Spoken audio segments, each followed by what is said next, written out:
Está no ar. Papo de Bola com Rogério Maria Braga. Brasil! Pois é, nós temos que mudar essa vinheta, Bia Neves. Papo de Bola comigo, Rogério Maria Braga, e também com a jornalista Bia Neves. Bia, vamos conversar com o Cruzeiro, que ontem à noite fizemos, inclusive, um vídeo curtinho trazendo a informação que o Cruzeiro fechou com o zagueiro Fabrício Bruno do Flamengo, agora 100% do Cruzeiro, 7 milhões de euros, uma transação realmente poupuda, né? Poupuda essa transação, mas o Cruzeiro acabou desistindo do jogador do Vélez, o Valentim Gomes, porque o Vélez quis mudar pela quarta vez as negociações que já estavam tratadas e combinadas com o Cruzeiro. E aí o Cruzeiro mandou o Vélez colocar o Valentim lá atrás, na zaga, né, Bia? E ficar livre do Cruzeiro. E agora o Cruzeiro está pretendendo fechar a janela após o acordo com o Flamengo e acerto com um atacante que acaba de chegar também nos Estados Unidos da América, o Marquinhos, Bia. É isso, Rogério. O Cruzeiro, pretende encerrar o período de contratações após o acerto com o zagueiro Fabrício Bruno. E ele anunciou o atacante Marquinhos hoje. A ideia é encerrar os vínculos depois disso neste princípio de ano. A janela de transferências vai até o fim de fevereiro, mas o Cruzeiro pretende fechar em 9 contratações na montagem do elenco, a não ser que apareça uma boa oportunidade de mercado neste momento. O número chegaria a 10 contratações, pois o Cruzeiro tinha muita confiança em finalizar o acordo com o Vélez da Argentina pela contratação de Valentim Gomes. E o Clube Mineiro, entretanto, desistiu após mudanças nos moldes do acordo por parte da equipe argentina, Rogério. Pois é, ontem à noite o atacante Bolasie chegou em Tampa, se apresentou ao Cruzeiro, treina agora à tarde lá em Tampa, e Matheus Pereira é esperado hoje à noite pela direção do Cruzeiro. Matheus Pereira, que está na Inglaterra com a sua esposa, que está grávida e tinha autorização para demorar um pouco na sua apresentação aqui nos Estados Unidos da América. E Bia, ontem o Atlético Mineiro apresentou o seu balanço, que apontou o aumento da dívida do clube e não tem, segundo esse relatório, previsão para zerar o débito do Atlético, que é uma pequena fortuna, hein, Bia?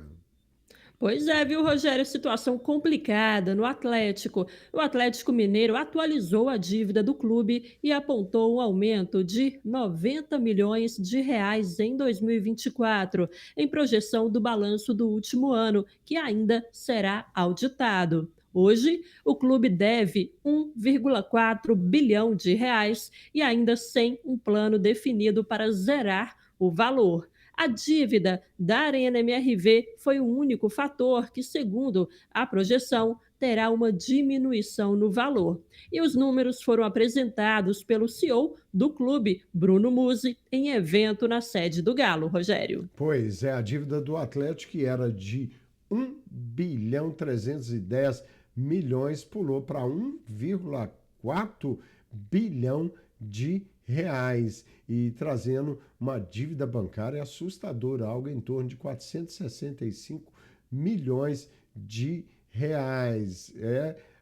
O Atlético mostrando que você administrar um clube de futebol e herdar essas dívidas astronômicas não é fácil.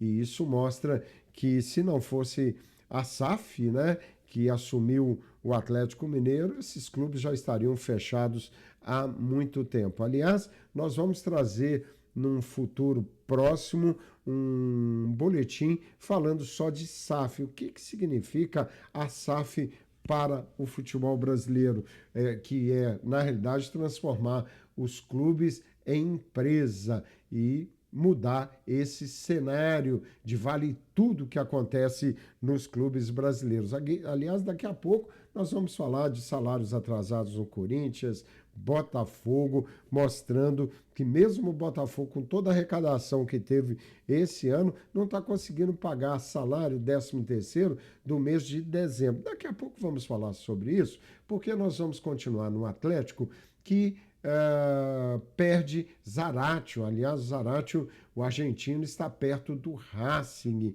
e não se apresentou ao Atlético. Aliás, o Atlético tenta já há mais de um ano renovar o contrato do Zaratio, mas parece que ele definiu voltar para a Argentina e jogar no seu time de origem, o Racing. Bia Neves. Sim, Rogério Matias Zaratio, né, está muito próximo de deixar o Atlético Mineiro. Nesta quinta-feira, ele foi ausência na reapresentação do elenco na cidade do Galo. O meia tem negociações avançadas para ser vendido ao Racing e aguarda detalhes finais para viajar à Argentina. Zaratio tem contrato até o fim do ano com o Atlético. O alvinegro chegou até a tentar uma renovação, mas sem sucesso. O clube argentino mostrou interesse em repatriar o meia, que deu aval para a negociação. E a tendência é de que a venda seja confirmada nos próximos dias, Rogério. Olha, o Zarate é um grande jogador, mas nesse momento acho que não fará falta ao time do Atlético, porque ele não consegue jogar muitas contusões que o deixaram fora do time do Atlético. Jogou muito pouco em 2024. Na realidade, saíram já do Atlético 7 jogadores, e desses 7, 2 realmente importantíssimos. Um, Paulinho, que era o grande nome do ataque atleticano junto com o Hulk, e agora o Zaratio. Vamos ver as peças de reposição do Atlético num mercado que realmente está muito inflacionado. Vamos ver como o Atlético se comporta. Agora, Bia, vamos falar desses absurdos de clubes que são SAF, como o Botafogo, porque os jogadores do Botafogo estão ameaçando faltar apresentação em caso de não pagamento de premiação. Na realidade, o clube está vendo isso tudo como exagero e jogando a culpa na influência de atletas que não renovaram com o Botafogo e que não vão seguir com o clube. É exatamente isso, né, Rogério? A apresentação dos jogadores do elenco do Botafogo, inicialmente marcada para o dia 14, está sob risco. Um atleta do Alvinegro, que é porta-voz do grupo, enviou mensagem para o CEO, Tairo Arruda, dizendo que os atletas não aceitam o novo prazo de pagamento, marcado para o dia 17, e exigem receber antes da apresentação, sob risco de não comparecerem. E do lado da SAF, a visão nos bastidores, como você falou, né, Rogério, é que agentes e atletas que não conseguiram renovar os seus contratos estão influenciando negativamente o grupo e aproveitando a situação, que, segundo o clube, acontece por questões de fluxo de caixa, para misturar pendências de rescisão e tumultuar o ambiente. E o Botafogo reitera que os salários seguem rigorosamente em dia, mas admite o atraso na premiação, Rogério. Pois é, lamentável isso. Trabalhou, tem que receber, não é isso?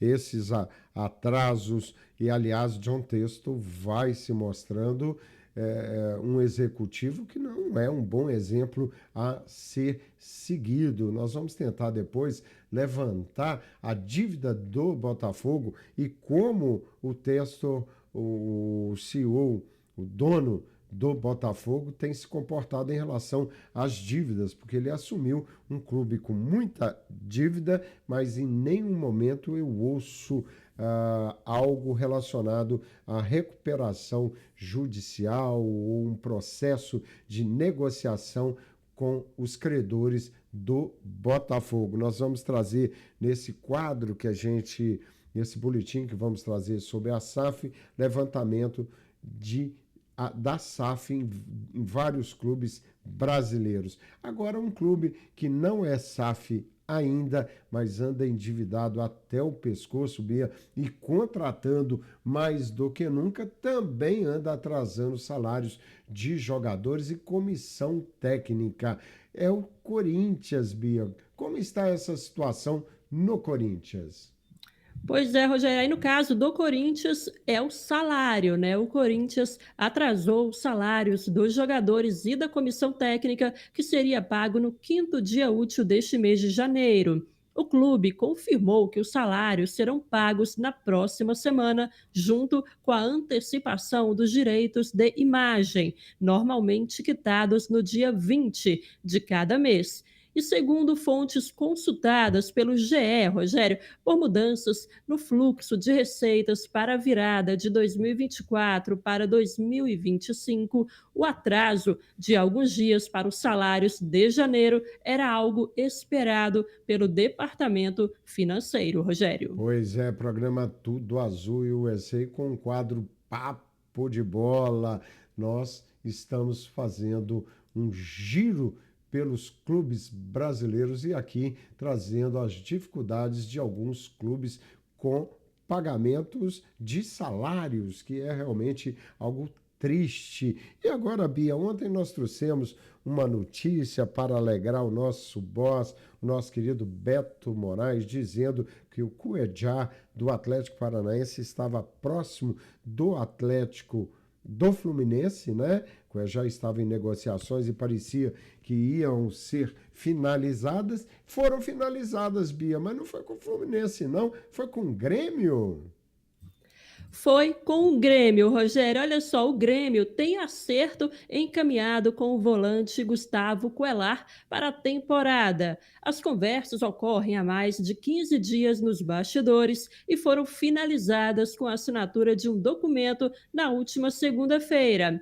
E olha só, o Fluminense, que também negociava com o jogador, mostrou incômodo com a situação, viu, Rogério? Pois é, uma surpresa para os tricolores. Seguindo, então, no Tudo Azul e USA, vamos à Bahia, vamos a Salvador, porque o Bahia anunciou a contratação de Rodrigo Nestor, Bia. É o quarto reforço do Bahia para 2025, é isso mesmo, Bia? É isso, Rogério. E hoje, viu, foi dia de anúncio duplo no Bahia. Após Michel Araújo, o tricolor confirmou a contratação de Rodrigo Nestor, de 24 anos. O jogador chega por empréstimo do São Paulo, com vínculo até o fim desta temporada, Rogério. Pois é, bons reforços e bem no perfil do grupo City, jogadores novos que podem render ainda boas negociações, quem sabe, de jogadores indo para a Europa. Trabalho no Bahia desenvolvido pelo Rogério Ceni. Aliás, é bom sempre ressaltar o trabalho do Ceni. Muita gente às vezes não gosta do Rogério Ceni, mas se nós temos hoje um trabalho brilhante, por exemplo, do Fortaleza, é fruto do Ceni, que começou do zero junto com o presidente do Fortaleza, que faz um trabalho maravilhoso, e agora o Ceni lá na Bahia, no Bahia, também desenvolvendo um bom trabalho. E eu fecho, Bia, falando um pouco do Palmeiras, o Palmeiras que desenha o elenco para 2025 com mais duas possíveis saídas à espera do Andréas, com 28 atletas à disposição do técnico Abel Ferreira. O clube segue no mercado e terá mais 5 promoções das categorias de base após a disputa da Copa São Paulo. É impressionante como realmente o Palmeiras, e é um trabalho que vem desde a época do Alexandre Matos, lá atrás como diretor de futebol do Palmeiras, trabalhando as categorias de base, criando uma estrutura fantástica, e o Palmeiras está para fechar um negoção que pode explicar, inclusive, o porquê que o Cruzeiro, o Vélez, tem endurecido a negociação com o Cruzeiro. O zagueiro Vitor Reis, do Palmeiras, um garoto de 18 anos que se tornou titular na zaga palmeirense esse ano, está sendo negociado com o Manchester por simplesmente 40 milhões de euros. Isso mesmo, você não viu errado não, 40 milhões de euros, uma fortuna, 250 milhões de reais. Em função disso, o Palmeiras vai precisar de um novo zagueiro. Isso aqui pode explicar a mudança de comportamento do Vélez com o Cruzeiro nas negociações que já estavam avançadas e fechadas, porque o Palmeiras com certeza vai atrás de um zagueiro com esse perfil que tem sido das contratações do Palmeiras, jogadores jovens que podem, inclusive, serem vendidos para a Europa. Aliás, o que o Palmeiras faz com muita facilidade, com muita competência, são seus jovens que são revelados lá no time palmeirense e depois vão para a Europa por uma fortuna. É o que a gente fica esperando, por exemplo, quando comento sobre o Cruzeiro, que o Cruzeiro siga esse caminho, faça um grande time, como está fazendo agora, mas deixe espaço no elenco para o crescimento dos jovens. São esses jovens que são o futuro dos clubes brasileiros, né, Bia? Rogério, pois é, olha só, mandando um abraço aqui para o Xande Bertolini, que está por aqui. Rapidinho, a pergunta que não quer calar, será que Neymar vai para o Inter Miami, hein, Rogério? Pois é, Bia, tem essa conversa que o Inter Miami está preparando a sua folha salarial, enxugando para comportar o Neymar. Nós vamos, isso vai virar uma novela, nós vamos acompanhar para ver para onde o Neymar irá, porque ele está em fim de carreira lá no Al Hilal. Vamos acompanhar, Bia, e qualquer novidade nós traremos aqui no Papo de Bola. Gente, obrigado. O Tudo Azul e o USA e o Papo de Bola voltam amanhã, na sexta-feira. Um abraço.